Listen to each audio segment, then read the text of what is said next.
வணக்கம். இன்றைய தினம் சோமாஸ்கந்தரை பற்றி அரிய தகவல்களை நாம் தெரிந்து கொள்ள இருக்கிறோம். 64 சிவ உருவ திருமேனியில் ஒன்றாக சைவர்களால் வணங்கப்படும் வடிவமாகும். சிவ பார்வதி தம்பதிகள் தங்கள் குழந்தையான கந்தருடன் காட்சியளிப்பதை சோமாஸ்கந்தர் என அழைக்கிறோம். இந்த வடிவத்தில் சைவம், சாக்தம், கௌமாரம் ஆகியவற்றின் பிரதான தெய்வங்களை இடம்பெற்றுள்ளன. மகேஸ்வர வடிவங்களில் இந்த திருவுருவம் தமிழ்நாட்டில் மட்டும் காணப்படுகின்ற சிறப்பான வடிவமாகும். நமது நாட்டில் வேறெங்கும் இந்த வடிவம் காணப்படுவது இல்லை.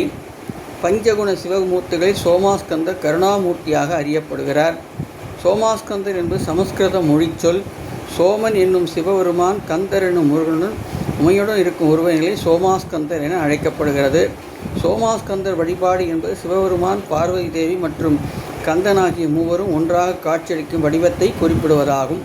சோமாஸ்கந்த வடிவம் இல்லற வாழ்வில் மகிழ்ச்சி, தத்துவம் மற்றும் குடும்ப பிரச்சனைகளை தீர்ப்பதை குறிப்பதாக நம்பப்படுகிறது. சிவன், உமா, கந்தன் ஆகிய மூவரும் இணையாக அமர்ந்திருக்கும் வடிவம் இது உண்மை, அறிவு, இன்பம் ஆகியவற்றின் ஒருங்கிணைந்த வடிவமாக கருதப்படுகிறது. சோமாஸ்கந்தர் புத்திர பாக்கியத்தை அருளும் வடிவமாக போற்றப்படுகிறார்.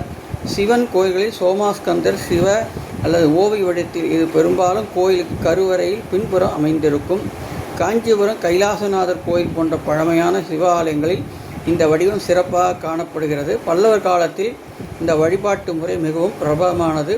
வேறு பெயர்கள் குழந்தை நாயகர், இளமுருகு, உடனுறையும் அம்மையப்பர், சச்சிதானந்தம், சிவனுரிமை, முருகு, சேயிடை செல்வர் என்று அழைக்கப்படுகிறார் என்பதை தெரிந்து கொண்டோம்.